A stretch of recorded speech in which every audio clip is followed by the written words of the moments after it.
that much is, and books what we do follow traditional actually he has no use in the practical field, because our total trade, commerce, industrialization, monetary system, policy, all these things are very rapidly changing. At the same time, it's becoming much more highly connected. Even technology, telecommunication technology, all these things are very much matched with this system. So for a mere change, mere variation, huge gap and huge difference in our time, which may create sometimes disasters. Some years back, this was a very tragic situation in the banking sector worldwide. Even balance of one account was transferred to another account. Anyway, but now we have to think about the currency devaluation. Very charming thing is this, that is currency devaluation of a certain country indicates financial failure or unsuccess or fall of a certain country. But currency devaluation of my country and why other countries are worried, that is the thing. I told you earlier in the last class regarding the currency devaluation of Japan astonishingly affected the European EEC countries, at the same time USA manufacturers and some Asian manufacturers. Because why? And there was a very hue and cry in the world economy in the year 1990. There was a huge currency devaluation from 97 yen to it was converted to 162 yen, equivalent $1. Where $1 equivalent was 97 yen. This was devalued, Japanese yen devaluated in such a level that it would take $1 equivalent to 162 yen. So, entire European countries, with the automation manufacturers, business persons, business organizations, at the same time some countries like the China and India, Malaysia, these countries were quite worried. At the same time, the automobile companies of the USA, say about the Ford company, General Motors, they were worried, yes.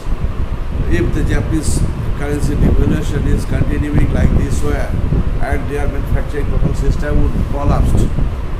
I have an experience in this connection regarding the Detroit prominent manufacturers of Ford automobiles and some other automobiles, say that was in USA, Detroit, and they were like this way.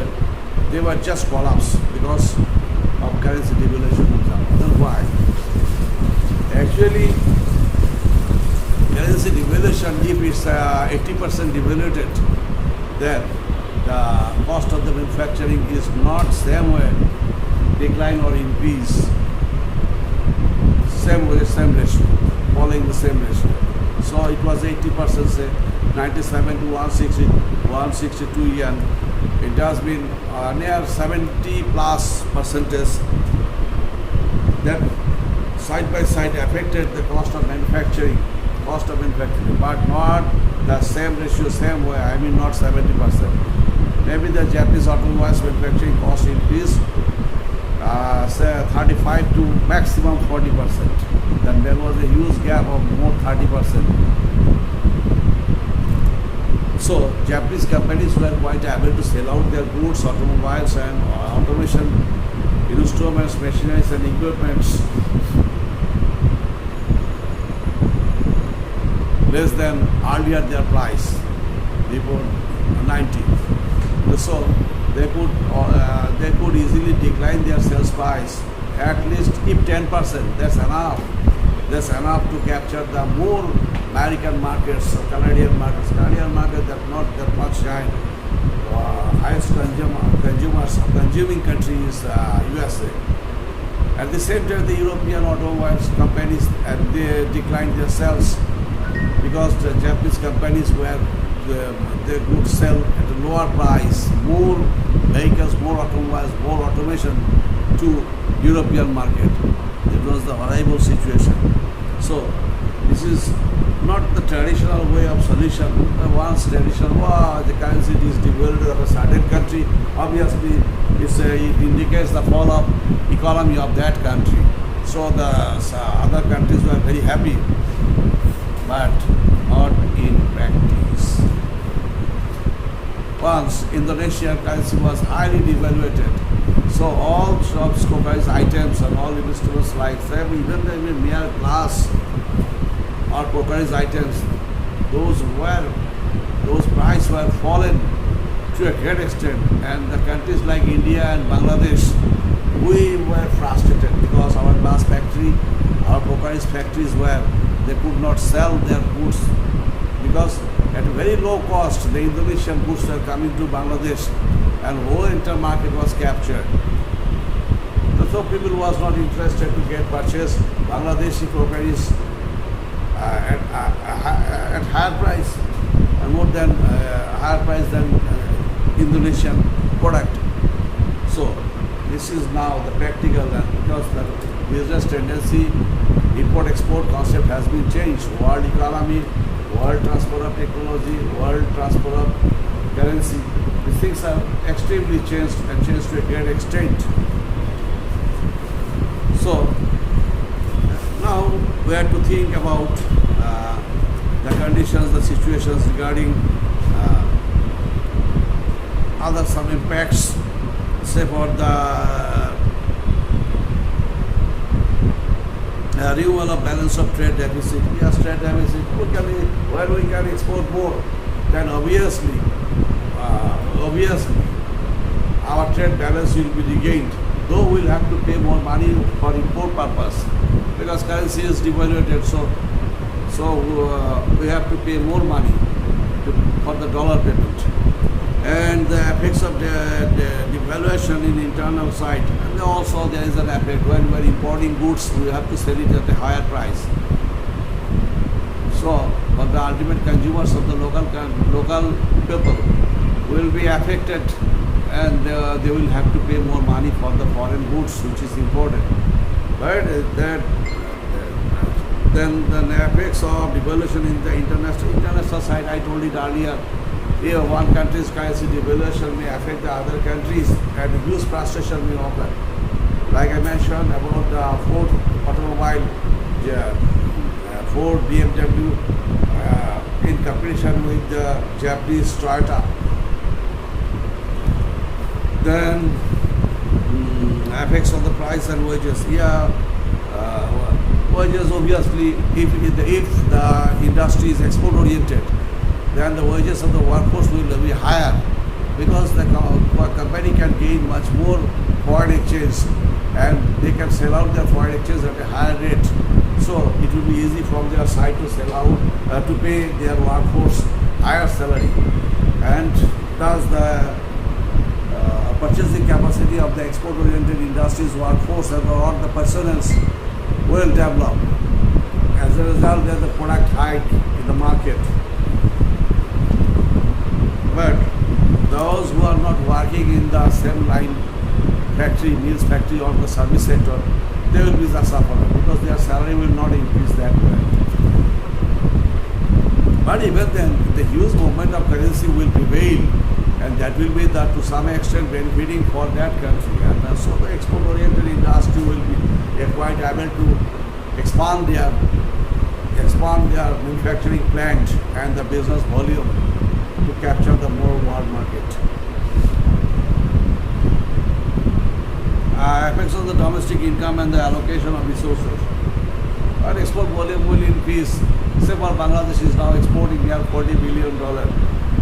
So by 2025, if all the things are remaining the same and no other problems is occurring, obviously it will be quite possible from the side of Bangladesh to increase its export volume.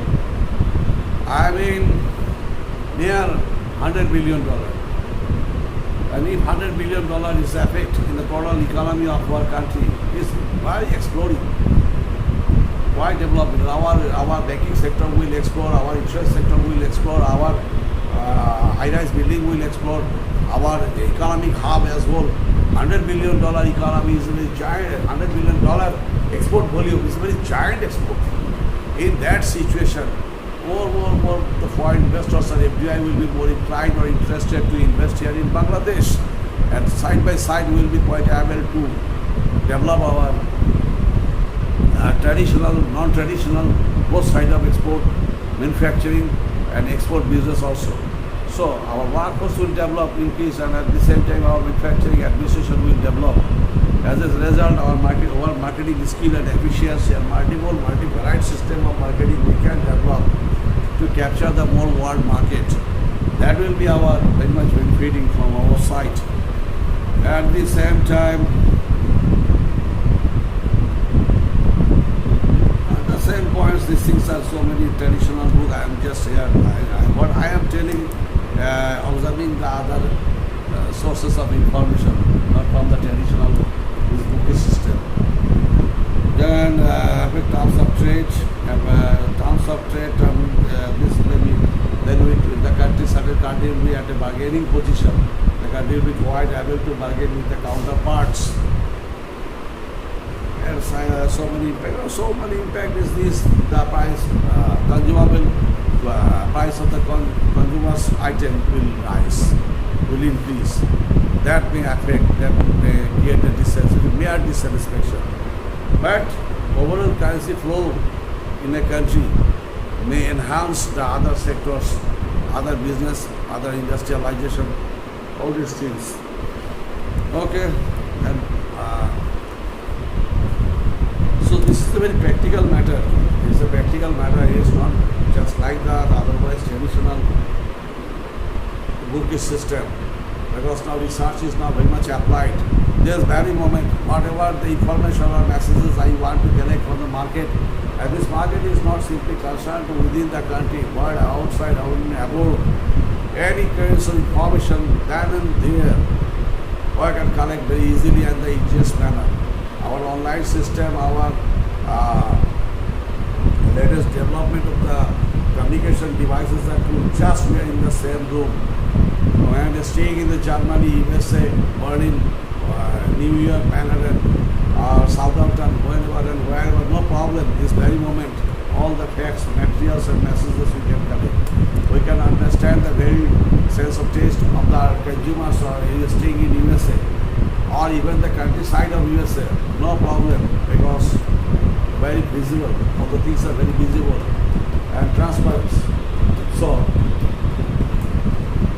change decision.